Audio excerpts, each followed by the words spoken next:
Hi guys, I don't know which part of fighting with rubbing it is, but basically we ordered yesterday Dynan Camber plates. It's still part of fighting with the rubbering because I want to get rid of the rubbering, and to be honest I want to replace tires in the last thing, so I will try to fix it without replacing tires at the moment. So I was thinking about them before anyway. So it's a Dynan fixed camber plates, so they're gonna add 0.7 camber to what we already have, but the most important, it's quite thick, so I would say it is 5 millimeters or so. Hopefully it will help us to get rid of rubbing, and extra camber will push our tires inside. So now it's freezing, it's dark, it's cold, but because we have wheel alignment on the morning Saturday, so we need to do this before and figure out if they help. So now we're gonna try to install them, and hopefully it will improve our tire fitment, and later on I will let you know how it is. But yeah, it was a nice price. We'll see how it's gonna work and catch you in a bit.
Hi guys, we're back to the daylight. So yesterday we managed to install Dynan camber plates because we had just two options: to replace tires and go for the size down, or I found out that Dynan, they're selling very nice fixed camber plates, and it was very easy process to install them. I managed to do it even after work.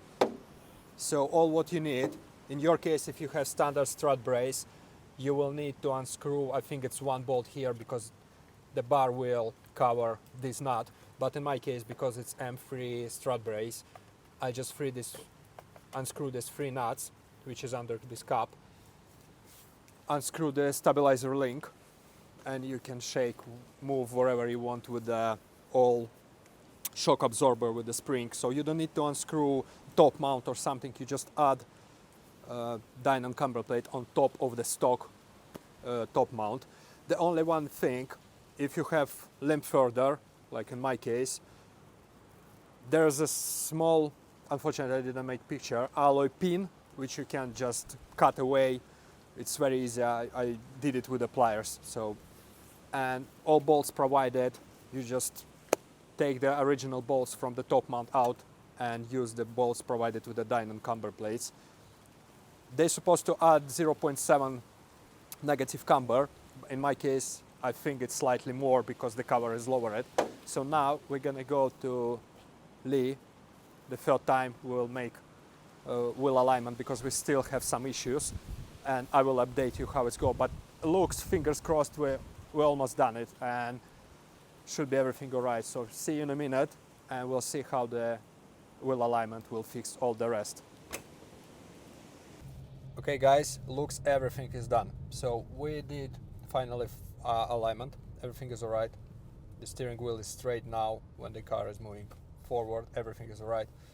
So as a result, with these wheels, 437M style, original M3 M4 F generation wheels, because of the offset, without M3 arms, it wasn't rubbing, was everything alright. But with the M3 arms, because of the difference of lower M3 arm, it's added not only camber but the car became slightly lower. I started rubbing on the arches on both wheels and inner fender, because a lower arm, it's changing caster as well and moving wheel slightly forward.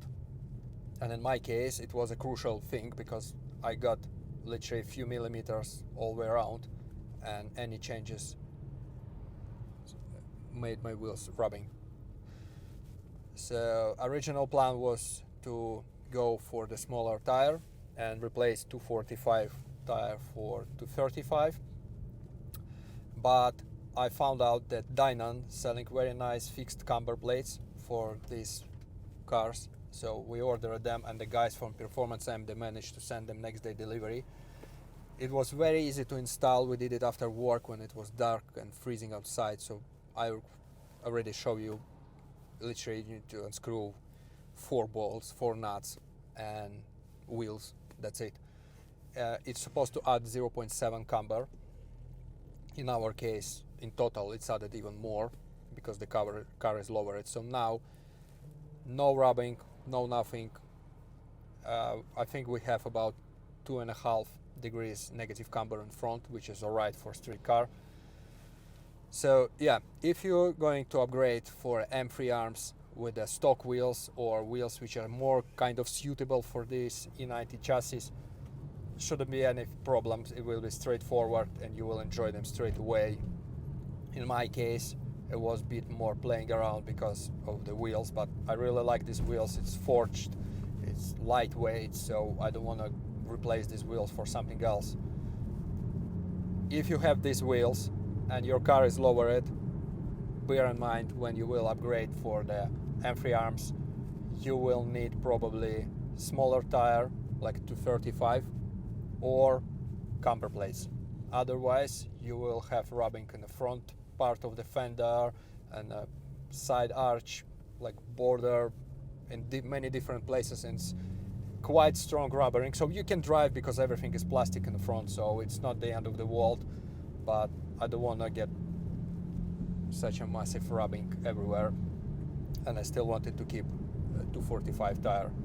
So yeah, now it's finally fixed. It wasn't straightforward for me, but we managed to fix it. So as a result, now we have M3 arms, basically all suspension front is fresh, Dynon camber plates fixed on the standard top mount, which is very easy for us. We have H&R springs, and we still carry 245/35 M4 spec tire with a 437 wheels. Everything worked now finally. Lee from FCM managed to do a custom alignment for us, because yeah, it wasn't straightforward with alignment, because we have M3 arms in the front, nothing changed in the rear, and it's not M3, so it needs to be played around a bit. But if you have nice guy with who is doing alignment, they will know how to fix it. So highly recommend this spec. Everything is alright now. Really like how the car handles. Just bear in mind, with these wheels you will need slightly more work than just with the standard wheels, where it's just plug and play. Now we're gonna go to the car wash just to wash some salt, because we get snow a few days ago and the roads was full with the salt. So quick wash and go for a ride. Fully enjoy M3 arms with a proper alignment. See you guys.